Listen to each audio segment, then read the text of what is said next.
Hello viewers, কেমন আছো তোমরা? রান্না কাব্যকথা কিচেন থেকে চলে আসলাম। আজকে আমি তোমাদেরকে দেখাবো গাজরের হালুয়া। আর দেখো, গাজরের হালুয়া করার জন্য এখানে কিছু গাজর সিদ্ধ করে পেস্ট করে রেখেছি। এখানে কিছু বাদাম, পেস্তা এবং তেজপাতা রয়েছে। আর এই কড়াই আমি এখানে তাওয়া বসিয়ে দিয়েছি। দেখো, প্রথমে তাওয়াতে আমি 1 চামচ পরিমাণ ঘি দিয়ে দিব।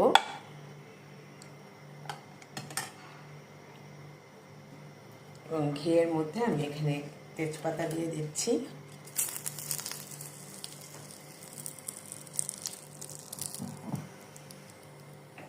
এবং আমি ব্যবহার করছি, দেখো তোমাদেরকে আমি দেখিয়ে দিচ্ছি, ব্যবহার করছি আড়ঙের যে ঘিটা রয়েছে, আড়ঙের ঘি ব্যবহার করছি। 1 চামচ ঘি দিয়ে দিয়েছি। এখন আমি এই যে দেখো পেস্ট করে রেখেছি এই গাজরটাকে এখানে দিই।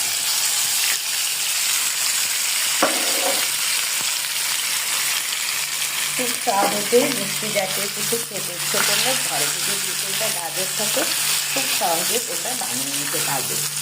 জাস্ট এটাকে সুন্দরভাবে পেস্ট করে নিতে হবে, ঠিক আছে? আর দেখো, ঘিয়ের মধ্যে আমি এটাকে দিয়ে দিয়েছি। এখন আমি এক এক করে এখানে দিয়ে দিব।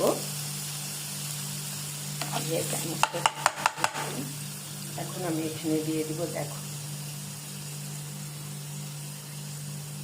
আমি একটু মিষ্টি জিনিস, একটু মিষ্টি না হলে আমার কাছে ভালো লাগে না। এর জন্য আমি একটু 4 চামচ এখানে চিনি দিয়ে দিলাম। পরে লাগলে আমি আবার দেব।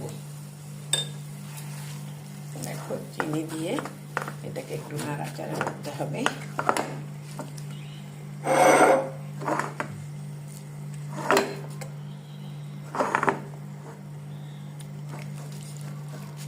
চিনিটা যাতে গলে যায় সেদিকে খেয়াল রাখতে হবে, ঠিক আছে?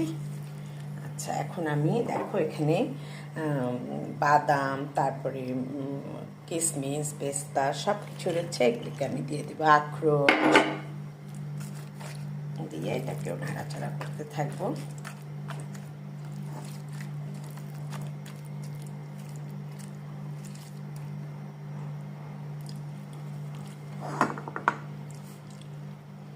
এখানে আর একটু চিনি লাগবে, একদমই চিনি আমার কাছে হয়নি।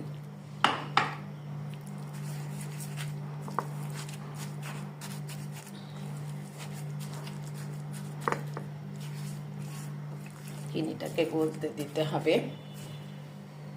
এবং হালুয়াতে যত পরিমাণ তোমরা ঘি একটু বেশি যত অ্যাড করবে ততই দেখবে খেতে ভালো লাগছে। এখানে একটু গুঁড়া দুধ দিয়ে দিলাম আমি। গুঁড়া দুধ দিয়ে এটাকে এখন একটু